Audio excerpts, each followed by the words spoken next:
Praise the Lord. आज हम बहुत खुश हैं कि खुदावन ने हम सबको अपने पास आने का मौका दिया है और आज हम वो खुदावन की हुजूरी में बैठे हैं जिसने वादा किया है, जहाँ भी 2 या 3 में नाम से जमा होंगे मैं उनके बीच में हाजिर होता हूँ। और इस खुदावन को हम मुबारक कहते हैं जो हमारे बीच में हाजिर है, और हम उस महान खुदावन की महिमा और बड़ाई करते हैं जिसके वो लायक है, योग्य है, और उस खुदावंद को हम इज़्ज़त और जलाल देते हैं क्योंकि वो हमारी महिमा के लायक खुदावंद है। हम उस खुदा का शुक्र करते हैं। और आज मैं बिलीव करता हूँ कि हम सबको खुदा ने अपने पास आने का मौका दिया है और हम सब आज खुदावंद से सिखाए जाएंगे। लिखा है कि अंत के दिनों में ऐसे लड़के होंगे जो यहोवा के सिखाए हुए होंगे। Wow, this is a great prophecy. अंत के दिनों में खुदा सिखाने वाला खुदा खुद होगा। ये ग्रेट रेवलेशन है। हम उस खुदावन की महिमा करते हैं जो हमसे प्यार करता है और उसने हमें अपने पास आने का मौका दिया है। जितने भी ऑनलाइन सुन रहे हैं उन सब का मैं स्वागत करता हूँ। जहाँ भी आप हमें सुन रहे हैं इस वक्त में, अपने कमरे में, ऑफिस में, जहाँ पर भी आप हैं, खुदावन आपको बहुत बरकत दे। आज बहुत खूबसूरत चीज़ हम सीखने जा रहे हैं और जितने लोग यहाँ पर हैं उन सब का हम स्वागत करते हैं। असेंबली बिलीवर चर्च किंग्सवे की कलीसिया में हम आप सबका स्वागत करते हैं और हम चाहते हैं कि खुदा यीशु से हम सबको बहुत बरकत दे। और आज हम कुछ ऐसी चीज़ें सीखने जा रहे हैं जो आपने हज़ारों दफ़ा सुनी होंगी। और आज का जो टॉपिक है बड़ा खूबसूरत है। और इस टॉपिक को बताने से पहले मैं अपने एक एक्सपीरियंस बताऊंगा कि जब मैं खुदा के फजल से कई दफ़ा अमेरिका जा चुका हूँ, तो जब वहाँ पर इमिग्रेशन से आप क्रॉस होते हैं तो जो ऑफिसर होता है वो पूछता है what is the reason of your visit, और फिर पूछता है where you want to go. कई क्रॉस क्वेश्चंस होते हैं। तो जब उसको पता चला कि मैं खुदा का खादिम हूँ तो वो ही became little familiar to me और थोड़ा सा लाइटली मोड में आ गया और कहने लगा okay you are a preacher. I said yes. कहने लगा what is your favourite verse, आपकी सबसे महत्वपूर्ण बाइबल की कौन सी आयत है। तो मैंने बोला, ये मैं लॉन्ग टाइम बैक बता रहा हूँ आपको, आई थिंक 10-15 ईयर्स बैक। तो मैंने छूटते बोला जॉन 3:16। कह रहा हूँ वाओ ग्रेट। यूहन्ना 3:16। उसने भी ग्रेट करा, मैंने भी बड़े बोल्डली और बड़े प्राउडली मैंने यूहन्ना 3:16 बता दी। तो आज मुझे रियलाइज़ हुआ जब खुदा अपने कलाम से हमें सिखाता है तो पता चलता है उस वक्त वो जो वाव कह रहा था मैं बड़ा बोल्डली और बहुत ज़्यादा प्राउड फील कर रहा था। जॉन 3:16 ना वो शायद को जानता था ना मैं शायद को जानता था।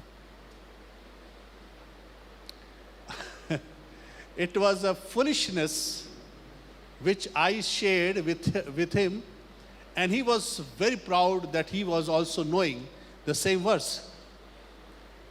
पर मुझे रियलाइज़ हो रहा था आज मेरे को खुदा ने वो इंसिडेंस याद दिलाया, क्योंकि जब खुदा मुझे रेवलेशन दिया यूहन्ना 3:16 के बारे में, तब मुझे महसूस हुआ कि कितनी फुलिशनेस मसीहों के बीच में है और उसको हम प्राउड भी फील करते हैं। आज का टॉपिक है breaking down John 3:16। Breaking down John 3:16, यूहन्ना 3:16 का खुलासा। आज कुछ ऐसी आयतें आपके सामने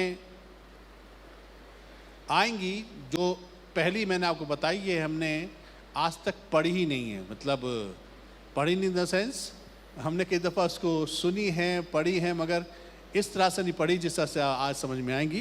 क्योंकि आज हम इस बात पर फोकस करने जा रहे हैं व्हाट इज़ जॉन 3:16, यानी कि यूहन्ना 3:16 इतनी महत्वपूर्ण वर्स क्यों है बाइबल की और इसका क्या मकसद है। क्योंकि इस पर बहुत ज़्यादा प्रचार हुआ है। इस आयत को लेकर बहुत से बिलीग्राम हो, बेनीहीन हो, और चाहे कितने भी पादरी हों, बिशप हों, एवेंजलिस्ट हों, दे प्रीच दिस मैसेज। और जॉन 3:16 के बारे में खूब बयान किया जाता है और उसको हम लोगों ने जिस तरह से एक्सप्लेन्ड होते हुए देखा है वो आज किंगडम पॉइंट ऑफ व्यू से परमेश्वर के राज्य की उस रेवोल्यूशन के बेस पर हम आज पता लगाएंगे व्हाट इज जॉन 3:16। खुदा ने जहाज से ऐसी मोहब्बत करी कि उसने अपना इकलौता बेटा दे दिया ताकि जो कोई इस पर ईमान लाए वो हलाक ना हो परंतु हमेशा की जिंदगी पाए। God so loved the world that he has given his begotten son, so whosoever believes in him should not perish but have everlasting life। ये बहुत ही खूबसूरत और बहुत ही अच्छी से सुनने में लगती है कि हमें खुदा ने बहुत ही मोहब्बत करी और हमें हमारे लिए अपने बेटे को भेजकर हमारे लिए कुर्बानी दे दी और जो भी यीशु मसीह विश्वास करेगा वो बर्बाद नहीं होगा और वो हमेशा की ज़िंदगी पाएगा। This is what we have heard. ये हम आज तक सुनते आए, पर आज हम बात करने वाले हैं, इसको बहुत डीप में जाएंगे। जितने भी स्टूडेंट हैं please get ready with your pen and notebooks, क्योंकि आप बहुत स्पेशल इंफॉर्मेशन लेने जा रहे हैं। और जो लोग स्टूडेंट नहीं हैं वो ध्यान से सुने, क्योंकि आप उसके बाद हो सकता है कि किंगडम के स्टूडेंट बन जाएं। But listen very carefully. और आज शुरुआत करेंगे। शुरुआत किस बात से है? संसार से मोहब्बत खुदा ने करी और अपने बेटे को भेजा, और जो भी उस बेटे पर विश्वास कर लेगा वो बर्बाद नहीं होगा, नाश नहीं होगा और वो हमेशा की ज़िंदगी पाएगा। This is all about this verse. आज हम देखें किस तरह से खुदा का कलाम हमें सिखा रहा है। सो बी वे केयरफुल और ध्यान से सुनिएगा इस बात को कि ये बातें मैं ऑनलाइन बोल रहा हूँ, बहुत ही रिस्पॉन्सिबिलिटी के साथ बोल रहा हूँ, क्योंकि ये ऑनलाइन रहेगी, यूट्यूब में रहेगी, फेसबुक पर रहेगी, आप भी इसको विटनेस करेंगे। और बहुत से लोग, बहुत से पादरी, बहुत से बिशप, बहुत से इवेंजलिस्ट इस वर्सेस को जिस तरह से मैं एक्सप्लेन करूँगा सुनेंगे और अपना अपना रुझान भी देंगे। या तो मुझे कल्ट कहेंगे या मुझे कहेंगे भाई बड़ा अच्छा कलाम खुदा ने दे दिया, आज पता चली सच्चाई क्या है। All depends how you receive this words. तो इसलिए मैं बड़ी जिम्मेदारी के साथ इस वचन को बोलने जा रहा हूँ। और I am not here standing here just to proclaim कि भाई मुझे सबसे ज़्यादा अच्छा पता है, but this is all about the reality of the word of God, जो खुदा का कलाम हमें सिखाना चाहता है। तो सबसे पहले कि वर्ल्ड की तरफ जाए, सबसे पहले हमें कुछ स्टेटमेंट समझने पड़ेंगे जिसकी वजह से हमें आज का ये मैसेज समझ में आने वाला है। Praise the Lord. आप लोग तैयार हैं? Are you ready? Praise the Lord. The greatest problem on earth is the world. सबसे बड़ी समस्या इस पृथ्वी पर अगर कुछ है तो वह है संसार। इसको लिखना चाहें लिख सकते हैं आप। The greatest danger to earth is the world. सबसे बड़ा खतरा इस पृथ्वी को है तो संसार से है। I am talking about the earth and world. Earth और वर्ल्ड को हम जब तक नहीं समझेंगे, हमें प्रभु यीशु मसीह किस लिए आए थे और यीशु मसीह क्या कह के चले गए, ये समझ में नहीं आने वाला। जितने लोग बाइबल स्टडी नहीं करते हैं उनको ये समझ में नहीं आएगा, मैं पहले बता रहा हूँ। जिन्होंने बाइबल पढ़ ली है, जो बाइबल के टीचर्स हैं या स्टूडेंट हैं या उसको सीखते हैं, ये वर्ड उनको समझ में आएगा। इसलिए अगर आपको समझ में नहीं आया तो ये मत कहना आज पता नहीं चले क्या कह रहे थे। आप अपने अंदर आप स्टडी नहीं करते, you don't know that. Okay, Bible और यीशु मसीह का कलाम समझ नहीं आएगा जब तक हम अर्थ और वर्ल्ड में डिफरेंस नहीं जानेंगे। समझ में आ रही है आपको बात?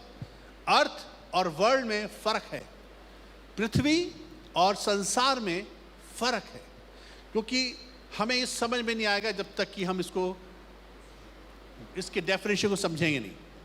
तो there are two worlds on planet earth. जमीन के ऊपर, पृथ्वी के ऊपर दो संसार हैं। अब मैं आपको थोड़ा डीप में लेके जा रहा हूँ, रूट में लेके जा रहा हूँ। प्लीज़ थोड़ा समय के लिए बने रहिए, क्योंकि आपको कुछ चीज़ें समझ में आने वाली हैं। There are two worlds on one planet. दो संसार हैं एक पृथ्वी पर। हमें आज तक संसार संसार संसार, वर्ल्ड वर्ल्ड वर्ल्ड, और हमें इसी तरह से बताया गया और हम वर्ल्ड संसार को अच्छी तरह से समझ नहीं पाए। पर पृथ्वी पर दो वर्ल्ड हैं। कैसे हैं? Earth is one, world is two. दो संसार, एक पृथ्वी। 1800 साल से, ध्यान से सुनेगा, मैं कुछ स्टेटमेंट्स दे रहा हूँ, थोड़े हिस्टोरिकल तरीके से मैं आपको बता रहा हूँ। 1800 साल से हमने बाइबल को इस तरह से नहीं समझा जिस तरह से बाइबल हमें बताना चाहती है। 1800 साल से हमने बाइबल को इस तरह से नहीं समझा जिस तरह से बाइबल हमें चाहती है कि हम समझ जाएं। और इस बात से शैतान बहुत खुश है क्योंकि हम नहीं जानते। आपको मालूम, जब तक हम नहीं जानते शैतान की विजय है। जब तक हमें नहीं मालूम शैतान खुश होता है। शैतान कहता है वेरी गुड, यही सही है, जो तुम बिलीव करते हो बिल्कुल सही है, और इससे मैं खुश रहता है। वो कहता है वाह, मेरा काम हो गया, क्योंकि जो हमें नहीं मालूम वो शैतान की जीत है। लिखना चाहे तो लिखिए, अर्थ इज फिजिकल प्लैनेट। बड़े गौर से सुनेगा। जमीन जो है, पृथ्वी जो है, वो शारीरिक या नेचुरल चीजों से बनी है, जिसमें पहाड़ हैं, समुद्र है, पेड़ पौधे हैं, झरने हैं, जमीन है। This is called natural creation. जमीन को हम इस तरह से डिस्क्राइब करेंगे, we are talking about the physical planet, जिसमें पेड़ पौधे, झरने, पेड़, पहाड़ और जमीन, ये सब हमें दिखाई देते हैं। This is called physical planet और नेचुरल क्रिएशन। परमेश्वर की स्वाभाविक सृष्टि है जो दिखती है। और एक और बात सुनिए, अर्थ कभी भी या जमीन कभी भी खुदा से लड़ती नहीं है। Earth has no fight with God. खुदा की लड़ाई कभी अर्थ से नहीं है। बल्कि अर्थ तो बेचारी विक्टिम है। अर्थ खुद में विक्टिम है। कैसे? रोमी 8:19 में लिखा हुआ है, क्योंकि सृष्टि, अर्थ, क्रिएशन बड़ी आशा भरी दृष्टि से परमेश्वर के पुत्रों के प्रकट होने की बाट जो रही है, कि सृष्टि भी आप ही विनाश के दासत्व से छुटकारा पाकर परमेश्वर की संतानों की महिमा को की स्वतंत्रता प्राप्त करेगी। क्योंकि हम जानते हैं कि सारी सृष्टि अब तक मिलकर कराहती और पीड़ा में पड़ी तड़पती है। The earth is in a bad situation. Bible बताती है कि जो सृष्टि है वो एक इंसान का वेट कर रही है, वह है खुदा के बेटों का। खुदा का बेटा अगर लिखा होता तो फिर यीशु मसीह काफी थे, पर यहां पे लिखा है खुदा के बेटों का, यानी कि मोर देन वन सन। ये हमारे बारे में बात हो रही है, क्योंकि अर्थ ने उस वक्त में जो विटनेस किया था, वो विटनेस किया था जो आदम के वक्त में खुदा ने सृष्टि करी थी।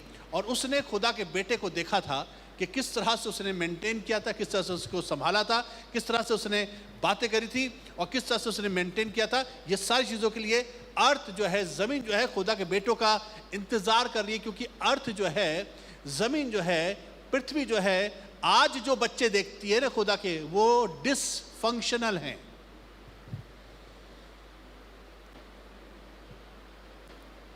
They don't maintain the earth but they pollute.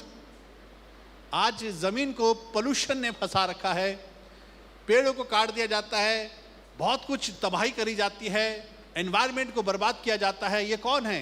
ये डिसफंक्शनल चिल्ड्रन ऑफ गॉड हैं।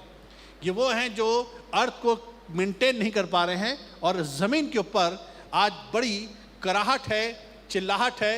और खुद भी बात बताती है कि ज़मीन जो है खुद बहुत ही बड़ी विक्टिम है कि उसकी डिसफंक्शनल की वजह से, यानी कि खुदा के बेटों ने खुदा का बेटा बनकर ज़मीन पर काम नहीं करा। इसलिए आज किसका इंतज़ार हो रहा है? खुदा के बेटों का। कौन कर रही है? अर्थ। अर्थ, ज़मीन खुदा के बेटों का इंतज़ार कर रही है। Earth is victim of rebellion, यानी कि पृथ्वी आदम के विद्रोह की वजह से शिकार हुई है। आदम ने जो विद्रोह किया था उसकी वजह से ज़मीन के ऊपर, मैं अभी अर्थ की बात कर रहा हूँ आपसे, ज़मीन की बात कर रहा हूँ, अभी वर्ल्ड की बात नहीं हुई है। उत्पत्ति 3:17 में सुने बड़े गौर से क्या लिखा है, और आदम से उसने कहा, खुदा ने, तूने जो अपनी पत्नी की बात सुनी, जिस वृक्ष के फल के विषय मैंने तुझे आज्ञा दी थी कि तू उसे ना खाना, उसको तूने खाया, इसलिए भूमि तेरे कारण श्रापित है। जमीन कर्सिड हो गई बिकॉज ऑफ द रिबेलियन। जमीन पर श्राप आ गया, जबकि जमीन पर श्राप नहीं था। और इतना हो गया, बड़े गौर से सुनिए, कि तू उसकी उपज को जीवन भर दुख के साथ खाया करेगा और वो तेरे लिए कांटे, खुदा का प्लान कभी नहीं था कि ज़मीन कांटे उगाएगी। खुदा का प्लान कभी नहीं था खत पतवार जो होती है, ऊंट कटारे जो होते हैं वो उगाएगी। खेत में अच्छी उपज का ही खुदा का प्लान था, पर बिकॉज ऑफ द कर्स कांटे, वो जो गुलाब का फूल आप देखते हैं ना, कहते हैं फूल में भी कांटे होते हैं, बड़े खुशी से लोग बताते हैं। बेवकूफ़, आपको नहीं मालूम कांटे खुदा ने बनाए नहीं थे, ये तो रिबेलियन की वजह से गुस्से में उसने फूल तो बना दी, के लिए कांटे भी घुसेड़ दूंगे। बिकॉज इज द जमीन, द अर्थ इज कर्स्ड, इसमें श्राप है। इसलिए तू मेहनत के साथ, बड़ी तकलीफ के साथ इसमें से अपना खाना खींचेगा। और आज भी लोग मेहनत करके ही, मेहनत मजदूरी करके खाना खा पाते हैं, बिकॉज अर्थ इज कर्स्ड। किससे हुआ? आदम की वजह से। आज जमीन करारी है, शराब से छूटना चाहती है। वो चाहती है कि कांटे ना उगा करें, वो चाहती है कि अब इसमें ऊंट कटारे ना हो, यहाँ पर फ्लरिशमेंट हो, वहाँ पर खुदा के बेटे ही आके उसका आजाद करेंगे। और ये एक अलग मैसेज है जो मैं आपको कभी बाद बताऊंगा। तो इसलिए पृथ्वी खुद जानती है कि खुदा के बेटों को हम कुछ और खुदा के बेटों को वो जो देख चुकी है वो नहीं दिखते, हम कुछ और दिखाई देते हैं। इस वजह से, क्योंकि हमने ज़मीन को पलूट कर दिया है। और सुनिए क्या हुआ फिर। अभी मैं ज़मीन की ही बात कर रहा हूं। जानवर भी हमारे दुश्मन हो गए। कुत्ता काट लेता है।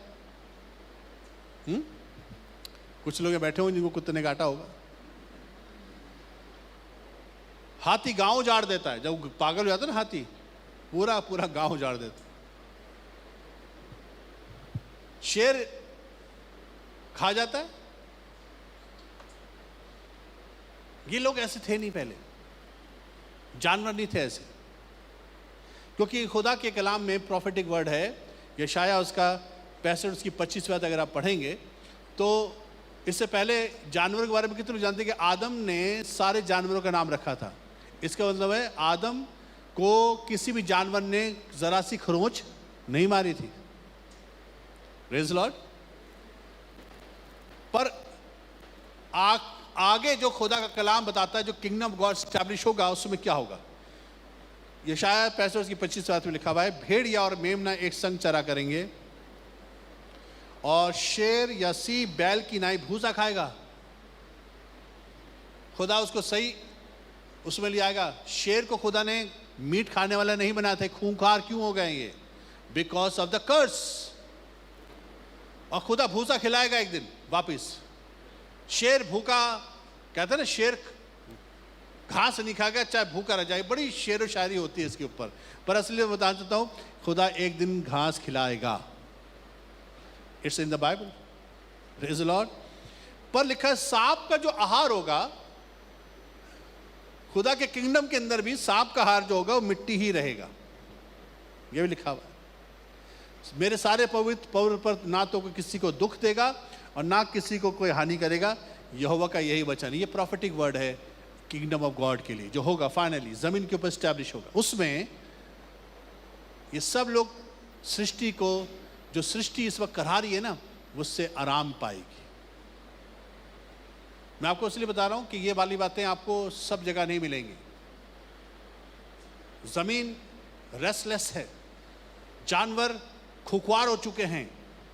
जिसको कोई मौका मिलता है जानवर गड़बड़ कर देता है। मैं पिछले दिनों कुछ वीडियोस देख रहा था, एक बैल रास्ते में चल रहा है अचानक से, और अचानक से वो सामने कोई साइकिल से आ रहा था और उसने देर से जाकर टक्कर मारी। आदमी उस पर टक्कर उस लगते ही और उसका सर नीचे लगा और वो मर गया।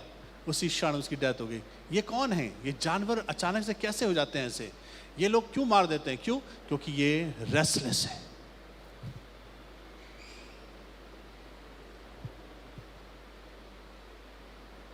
एक औरत थी अमेरिका के अंदर जिसको कुत्ते पालने का बड़ा शौक था और 10-12 कुत्ते उसने पाल रखे थे। रोज वो उनको खाना खिलाती थी। कुत्ते उसके साथ में बिस्तर में भी आ रहे हैं, घूम रहे हैं, फिर रहे हैं। अब सब कुछ बहुत अच्छा चल रहा है, सब ठीक ठाक है।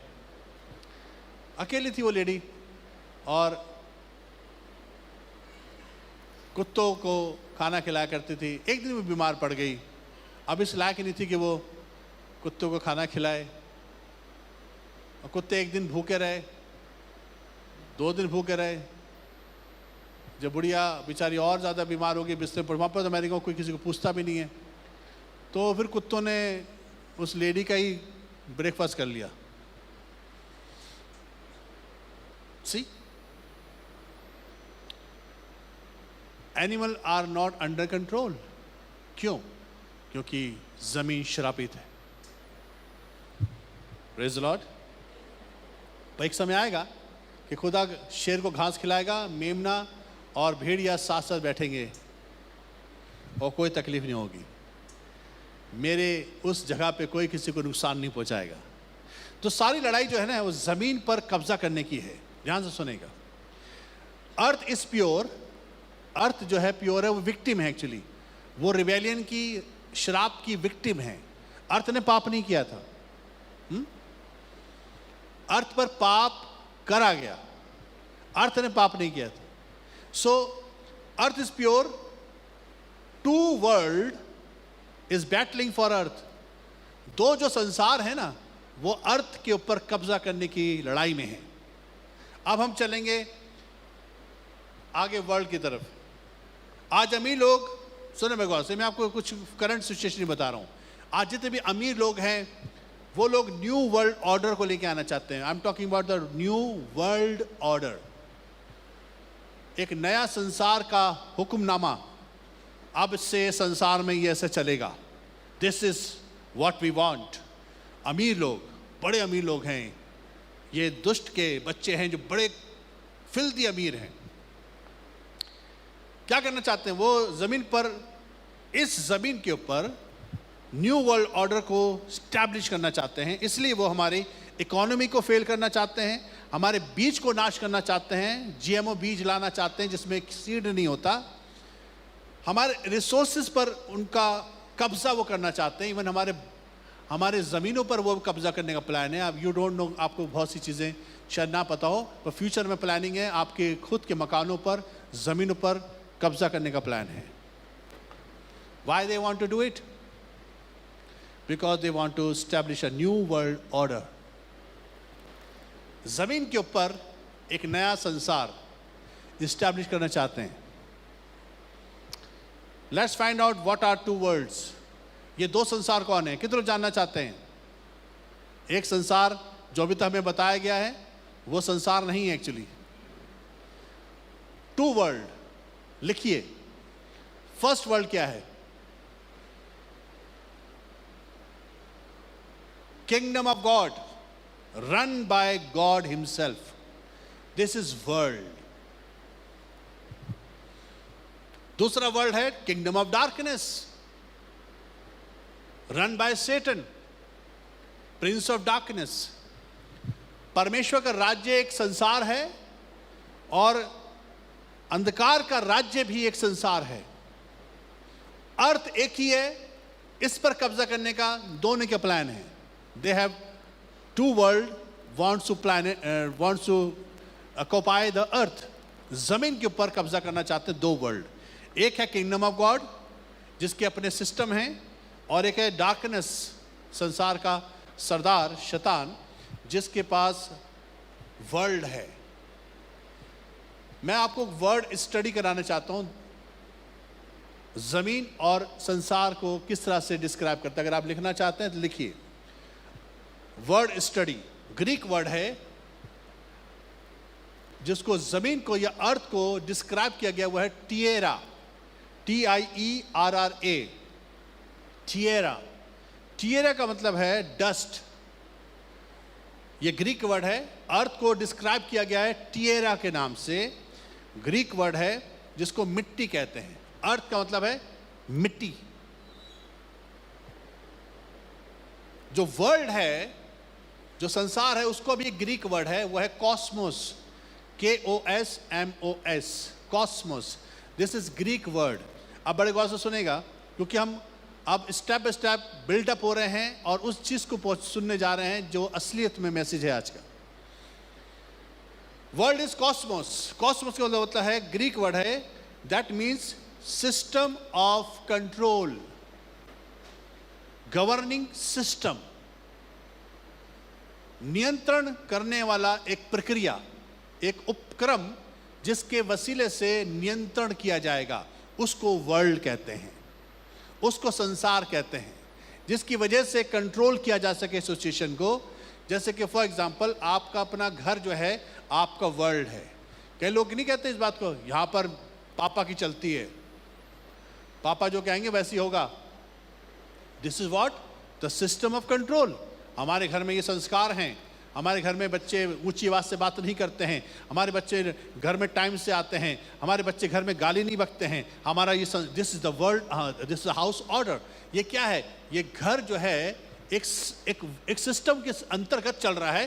This is called the world, system of control. Praise the Lord. आपको समझ में आ रही बात? तो world is not the people. संसार लोग नहीं है, संसार एक सिस्टम है जिससे कंट्रोल किया जाता है। और कॉस्मोस का मतलब है गवर्निंग सिस्टम या सिस्टम ऑफ कंट्रोल, जिससे नियंत्रण किया जाता है। और ध्यान से सुनेगा, whosoever controls the world controls the earth। जो भी बड़े बात सुन, जो भी सिस्टम ऑफ कंट्रोल को, जो वर्ल्ड है उसको कब्जे में ले लेगा तो वो पृथ्वी पर भी कब्जा कर सकता है। सबसे डेंजरस मशीन जो जमीन पर है, I am talking about dangerous machine. लिखिए डेंजरस मशीन। डेंजरस मशीन क्या है पता है आपको? सबसे खतरनाक dangerous machine on earth is government. सबसे खतरनाक मशीन जो कंट्रोलिंग सिस्टम को कंट्रोल करती है, हर एक देश की सरकार जो होती है, वो है world. Because they control the situation, control the country. वो सिटीजन्स को कंट्रोल करते हैं। जब आप गाड़ी चलाते हैं रास्ते में तो एक रेड लाइट आती है और वहां पर रेड बल्ब जल जाता है, तो आप क्या करते हैं? You stop your car. और जब ग्रीन हो जाती है तो अपनी कार चला लेते हैं। That is world system, that is system of control. आपकी कार को कंट्रोल करने का सिस्टम है। This is the traffic world. Praise the Lord. This is the vehicle world.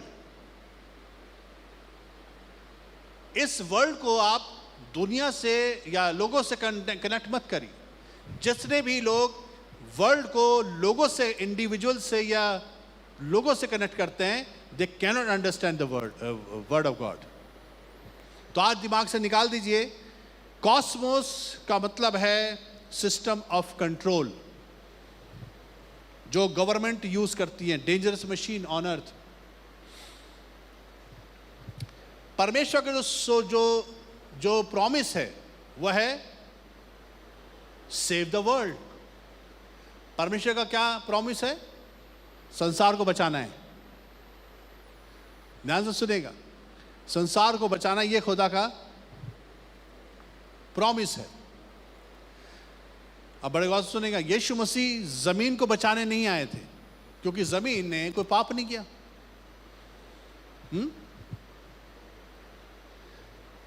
बल्कि दुनिया या वर्ल्ड को बचाने आए थे, क्योंकि जो जमीन है वो खुद भी विक्टिम है वर्ल्ड की। दुनिया ने, वर्ल्ड ने, सिस्टम ऑफ कंट्रोल ने जमीन को खराब किया हुआ है।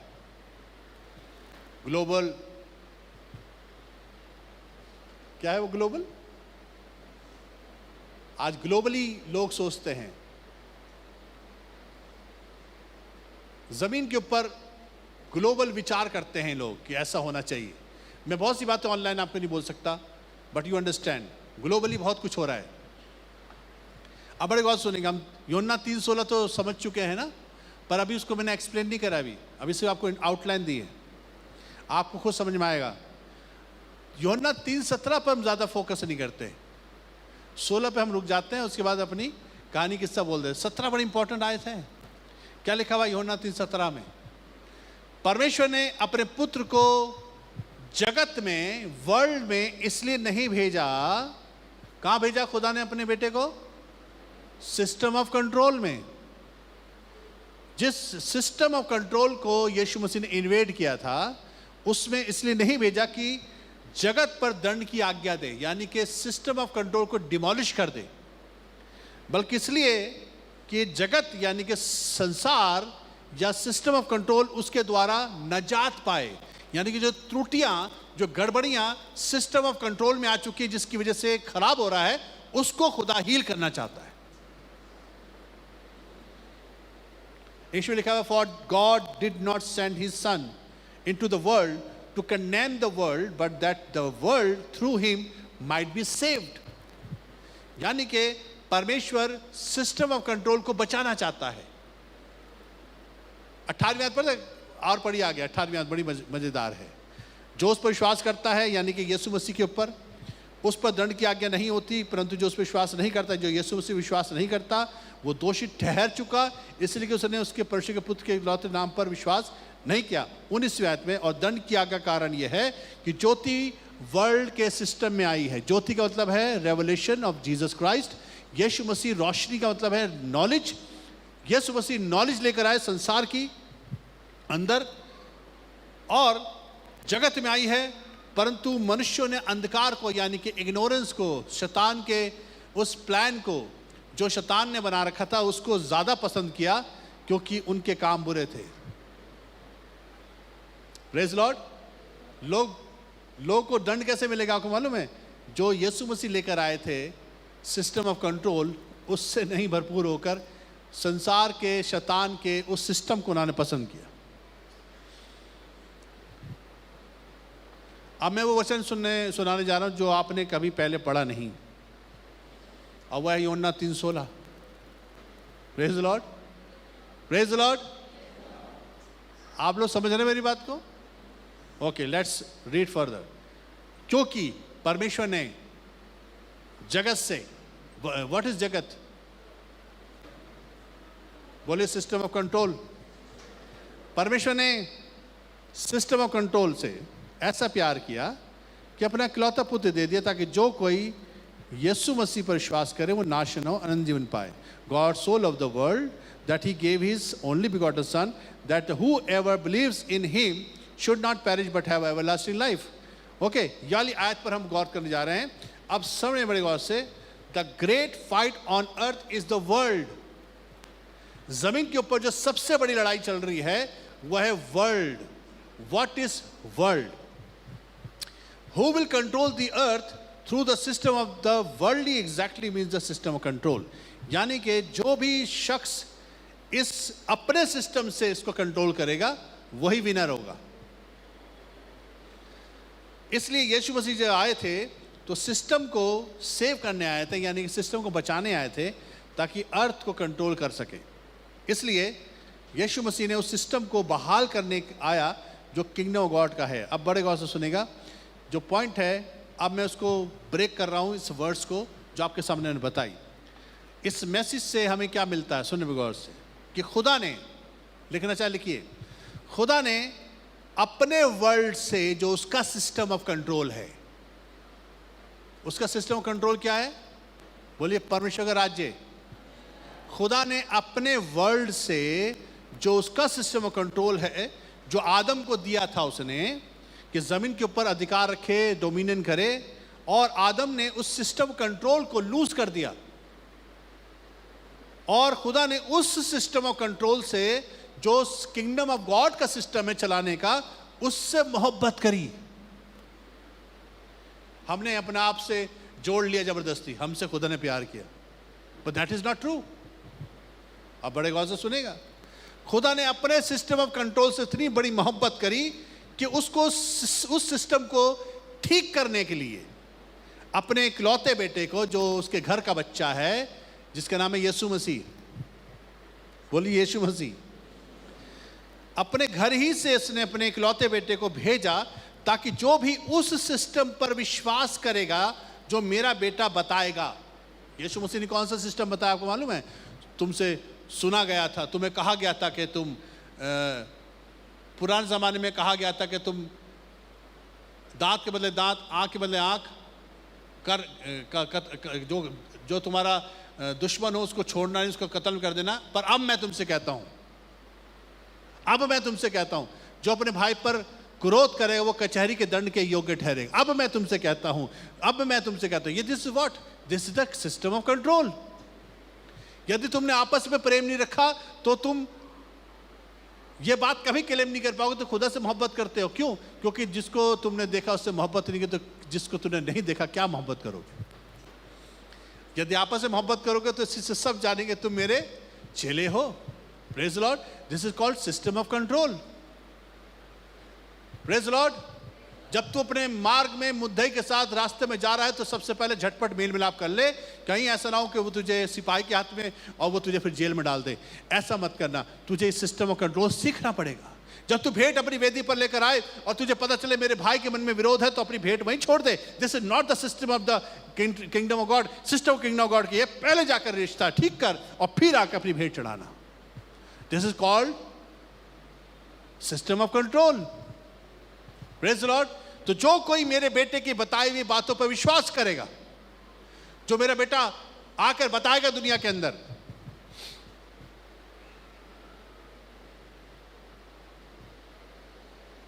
तो पता क्या होगा? वो उस सिस्टम पर विश्वास करेगा जो यीशु मसीह लेकर आएगा। तो वो उस सिस्टम से जो शैतान का है, क्योंकि शैतान भी तो जमीन को कंट्रोल करना चाह रहा है। जो शैतान बता रहा है नफरत करो, जुलन करो, बुराई करो, घमंड दिखाओ, झूठ बोलो, ये सब सिस्टम दुनिया का है जो संसार ने, जो शैतान ने अडॉप्ट किया हुआ है। और अगर कोई शख्स उस यीशु के सिस्टम पर विश्वास करेगा तो इस सिस्टम से जो नाश होती हैं चीजें, जिस सिस्टम को शैतान लेकर आता है, उसकी वजह से जो बर्बादी होती है उससे वो बच जाएगा। Praise Lord. और अगर यीशु मसीह के बताए हुए सिस्टम पर चलता रहेगा, जो किंगडम ऑफ गॉड का सिस्टम है, तो हमेशा की जिंदगी भी पाएगा। This is all about. दूसरे शब्दों में बताना चाहता हूं, मैंने आपको फुल एक्सप्लेन करा है, पर सच्ची बात यह है कि खुदा ने अपने सिस्टम से, जो उसका वर्ड ऑफ गॉड का है और जो उसका राज्य का सिस्टम है, उससे खुदा ने बड़ी मोहब्बत करी है। उसने कहा मैं वर्ल्ड के ऊपर जो संसार में शैतान ने खराब करा है उसको ठीक करने के लिए भेजूंगा अपने बेटे को, ताकि किंगडम ऑफ गॉड का सिस्टम लोग तक पहुंचे, ताकि जो कोई उस सिस्टम में विश्वास करेगा वो बर्बाद नहीं होगा और हमेशा की जिंदगी को हासिल करेगा। हालेलुया। तो यहां पर हमारा तो कोई मतलब ही नहीं आ रहा है। मैंने किसी को ये वाली बात बताई तो कह रहा है हमसे खुदा ने मोहब्बत नहीं करी। नहीं बेटा, खुदा प्यार करता है, पर यहां पर जो मारा है ना यीशु मसीह, जिस लिए आया था वो सिस्टम कंट्रोल था, आप नहीं थे। You were the victim of the rebellion. आप जैसे संसार विक्टिम है, सॉरी, जैसे पृथ्वी विक्टिम है आदम के रिबेलियन की, ऐसी मैं और आप भी विक्टिम हैं आदम के उस गुनाह की वजह से। इसलिए बड़े बात सुनेगा, इसलिए यीशु मसीह क्या लेकर आए? क्या लेकर आए?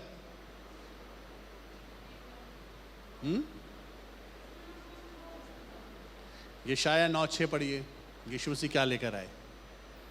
जो यीशु मसीह लेकर आए ना, वही चाहिए था संसार को, जो लूज हो गया था। लिखा है हमारे लिए एक बालक उत्पन्न हुआ, हमें एक पुत्र दिया गया और प्रभुता उसके कांधे पर होगी। हालेलुया। जो प्रभुता वर्ड है ना, इंग्लिश में लिखा है for unto us a child is born और unto us a son is given and the government shall be upon his shoulder. क्या लिखा हुआ है? Government shall be upon his shoulder. Praise Lord. यीशु मसीह क्या लेकर आए थे? बोले गवर्नमेंट। गवर्नमेंट का मतलब होता है system of control. Praise the Lord. So God so loved his system of control, अपने बेटे को बोला गवर्नमेंट लेके जा बेटा, take this government and established on earth. Hallelujah, hallelujah. शौक लगा ना आपको थोड़ा? हमने और रिलीजन ने, क्रिश्चियनिटी के रिलीजन ने खास तौर से इतना ज्यादा पर्सनलाइज्ड कर दिया है बाइबल को, टोटल पर्सनलाइज्ड कर दिया कि खुदा को सिर्फ हमारे अलावा कुछ दिखता ही नहीं है, वो हमारे पीछे लगा रहता है, बस हम ही हैं प्राइम स्पॉट पे। और हम इस बात से बड़े फख्र महसूस करते हैं कि खुदा मुझसे प्यार करता है। और मैं एक दिन, बड़े बात सुनेंगे, मैंने एक दिन इस बात की रिसर्च करी कि फाइंड आउट करूं कि खुदा ने या यीशु मसीह ने या इवन होली स्पिरिट ने भी कहीं कहा है कि आई लव यू हमसे। मेरे को तो नहीं मिली कोई आयत, ना खुदा ने बोला आई लव यू, और ना यीशु मसीह ने कहा आई लव यू, और ना पवित्र आत्मा ने कहा आई लव यू। यह भी एक बड़ा शॉकिंग स्टेटमेंट है। आप कहेंगे अरे वाली आयतें फिर कैसे हैं कि जब पापी ही थी तो यीशु मसीह हमारे लिए ठीक से, और हमने उसकी मोहब्बत को इस तरह से जाना। यस, हम लोग को बेनिफिट मिला है, हम लोगों को बेनिफिट मिला है खुदा के केयर का, प्रोविजन का, हीलिंग का, मिरेकल्स का और स्टैब्लिशमेंट का और रेस्टोरेशन का हमें बेनिफिट मिला है। बिकॉज हम भी तो विक्टिम थे, जैसे सृष्टि विक्टिम है वैसी मैं और आप भी विक्टिम हैं, और हमें भी खुदा ने बेनिफिट दिया जिसको हमने मोहब्बत मान ली है और उसको अपने आप पर फोकस कर लिया है। बल्कि खुदा ने अपने सिस्टम से इतनी मोहब्बत करी, अपने बेटे को भेजा गवर्नमेंट लेकर कि तू जाकर स्टैब्लिश कर, और जो भी सिस्टम को बिलीव करेगा वो बर्बाद नहीं होगा। जब हम बर्बाद होने से बच जाते हैं, जब हम नाश होने से बच जाते हैं, उसको हम मोहब्बत मान लेते हैं। पर वी आर द बेनिफिशियरी, हमें खुदा ने बेनिफिट दिया है और हम सब उसी के वसीले से आशीष पाते, बच जाते हैं और हमेशा की जिंदगी हासिल करते हैं। पर we are not the focused one, but God has a focus only for the kingdom of God, His government. Hallelujah. अब आपको समझ में नहीं आई वाली बात? जब भी आप मुझे बड़े ध्यान से शॉकिंग मूड में देख रहे हैं। दूसरे शब्द बता दूं, यीशु मसीह आपको बचाने नहीं आया था। लगा झटका आपको जोर से? कई लोग की तो दुनिया लुट गई होगी मेरे स्टेटमेंट की वजह से। यीशु मसीह के मरने की वजह आप नहीं थे।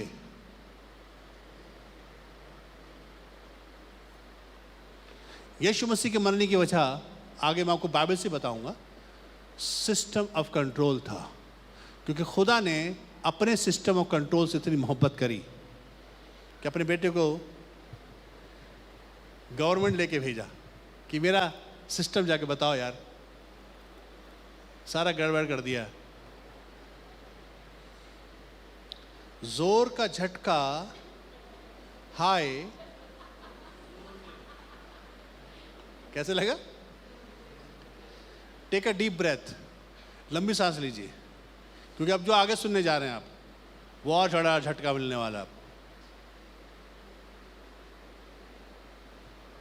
Praise the Lord. यीशु मसीह के आने का जो मोटिवेशन था, बड़े गौर से सुनेगा, यीशु मसीह का जमीन पर आने का motivation, why Jesus Christ came on earth was not you,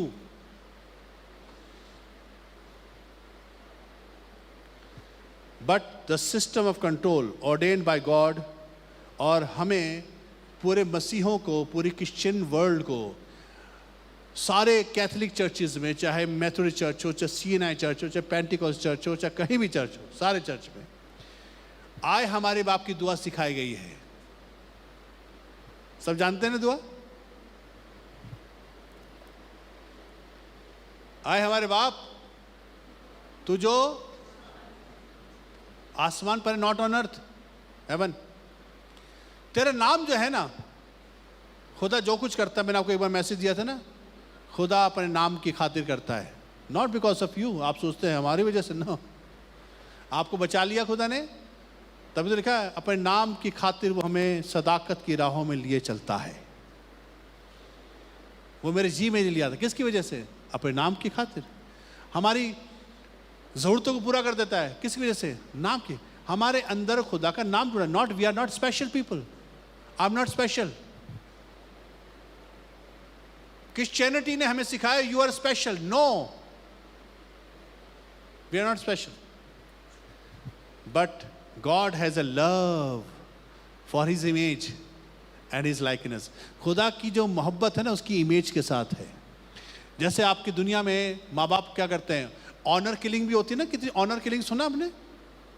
जब बच्चे माँ बाप का नाम मिट्टी में मिला देते हैं तो वही माँ बाप जो बच्चों को बड़े नाजो उससे पालते हैं वही माँ बाप अपने बच्चों को कत्ल करवा देते हैं.